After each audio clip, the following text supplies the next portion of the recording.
सच्चिदानन्दरूपाय विश्वोत्पत्त्यादिहेतवे तापत्रय विनाशाय श्रीकृष्णाय वयं नमः। कार्तिक मास महात्म का 16वां अध्याय बहुत ही पावन कथा, पापों को हरने वाली, मनवांछित फल को देने वाली कथा। उसके उपरांत राजा पृथु ने कहा कि हे नारद जी, ये तो आपने महाप्रभु शंकर भगवान की बड़ी अद्भुत लीला सुनाई, बड़ी कथा सुनाई। अतः कृपा करके आप ये भी बताइए कि उस समय राहु उस पुरुष से छूट करके कहाँ चला गया। भगवान शंकर के समक्ष जो प्रकट हुआ धरती फाड़ करके, जिसका भगवान शिव ने स्वीकृति मुख नाम रखा, उसके चुंगल से छूट करके वे राहु किधर को भाग गया, ये बताइए।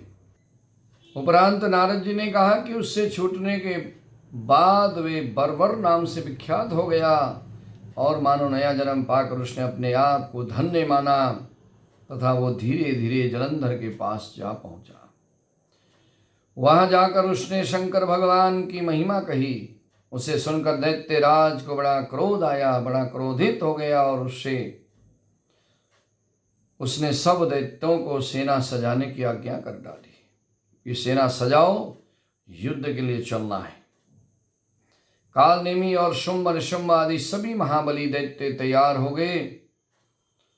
एक से एक महाबली दैत्य करोड़ों की संख्या में निकल करके युद्ध के लिए तैयार हो गए।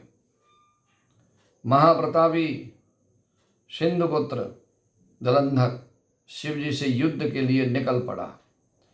उसके आगे महर्षि शुक्राचार्य, छिन्नसार, राहु, फिर तो उसी समय जलंधर का जो है मुकुट खिसक करके धरती पर गिर पड़ा। आकाश में मेघ छा गए, बड़े अपशकुन होने लगे। उधर इंद्र आदि सभी देवताओं ने एकत्रित होकर के कैलाश पर्वत पर जाकर के भगवान शिव से सभी वृत्तांत कह सुनाया और ये भी कहा कि हे प्रभु, आपने जलंधर से युद्ध करने के लिए जो भगवान विष्णु को भेजा था, वो तो वहां जाकर के उसी जलंधर के वश में हो गए हैं। लक्ष्मी सहित जलंधर के अधीन होकर के उसी के घर में रहने लगे हैं। अब देवताओं को भी वहीं पर जलंधर के यहाँ निवास करना पड़ रहा है। अब वो सागर पुत्र आपसे युद्ध करने की चेष्टा रख करके आपकी तरफ आ रहा है, अतः आप उसे मार करके हमारी रक्षा करो प्रभु। हे भोलेनाथ, देवताओं की पुकार सुनो। देवताओं से ये सब कुछ सुनकर शंकर जी ने भगवान विष्णु से पूछा कि हे ऋषिकेश, हे नारायण, युद्ध में आपने जलंधर का संहार क्यों नहीं किया? वैकुंठ को छोड़ करके आप उसके घर चले गए और वहां जाकर रहने कैसे लग गए? भगवान विष्णु ने हाथ जोड़कर भगवान शिव से कहा कि उसे आपका अंश या लक्ष्मी जी का भाई होने के कारण मैं नहीं मार पाया। बड़ा ही वीर और देवताओं से अजय है, कोई देवता उसको जीत नहीं सकता। मैं सत्य कहता हूँ कि उसे कोई भी नहीं मार सकता। इस पर लक्ष्मी ने मुग्ध होकर के और मैंने स्वयं उसके घर में रह करके उसको रहने का पहले वरदान दे दिया, इसलिए हम जो है उसके घर में रह रहे हैं। मैं लक्ष्मी सहित वहां रहता हूं।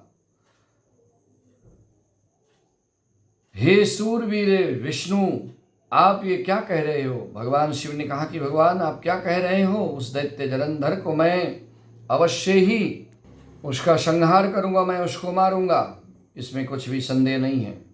अब आप सब देवताओं, जलंधर को मेरे द्वारा ही मारा गया जाने और अपने स्थान को जाइए। जलंधर अब मरेगा। जब शंकर जी ने ऐसा कहा तो सभी देवता संदेह रहित होकर के विश्वास करके अपने अपने स्थान को चले गए।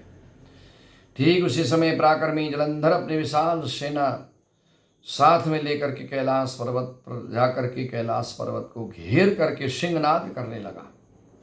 चारों तरफ से कैलाश पर्वत को घेर लिया और सिंहनाद भयंकर गर्जना करने लगा। दैत्यों के नाद और कोलाहल से शिव जी क्रुद्ध हो गए।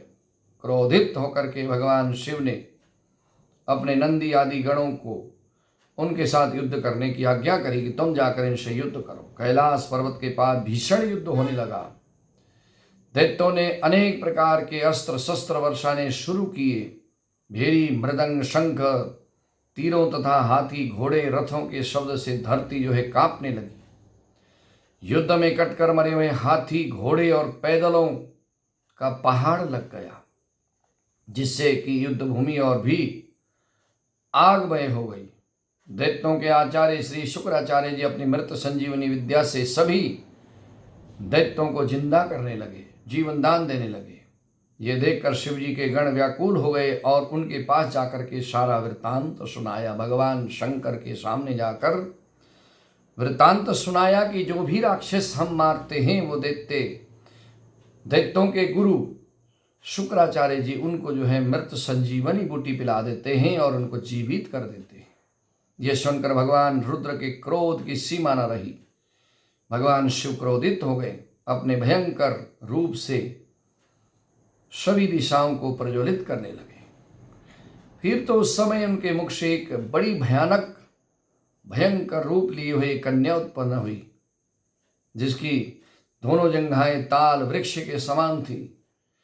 युद्ध भूमि में जाकर के सब असुरों का मर्दन चर्वण करने लगी, इनको असुरों को चबाने लगी। युद्ध भूमि में इस तरह विचरते हुए वह शुक्राचार्य जी के पास पहुंची।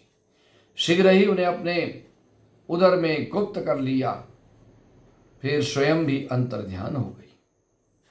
शुक्राचार्य को अपने पेट में छुपा करके वो अंतर्ध्यान हो गई और शुक्राचार्य जी के गुप्त हो जाने के बाद दैत्यों का मुख मलिन पड़ गया, उदास होने लग गए और वे युद्ध छोड़ करके वहां से भाग खड़े हुए। इस पर शुंभ, निशुंभ और काल नेमी आदि सेनापतियों ने अपने भागते हुए वीरों को रोकने की कोशिश की। शिव जी के गणों पर बड़ा कठिन प्रहार किया और ऐसे ही शिव जी के नंदी आदि वीर गणों ने, जिनमें से गणेश जी, स्वामी कार्तिकेय भी थे, उन्होंने अपने गणों को रोक करके दैत्यों से भीषण युद्ध किया। बहुत से दैत्यों को मार डाला। ये युद्ध बहुत लंबा चलता रहा। इस कथा को जो भी कोई सुनेगा, शारीरिक कष्ट, रोग, व्याधि, बीमारियों से छुटकारा मिलेगा, मनोकामनाओं की पूर्ति होगी। भगवान शिव उसके ऊपर कृपा करेंगे। भगवती माँ लक्ष्मी भंडार भरेंगी। भगवान विष्णु हमेशा कृपा करेंगे। जय भोलेनाथ, शिव शंकर, हर हर महादेव।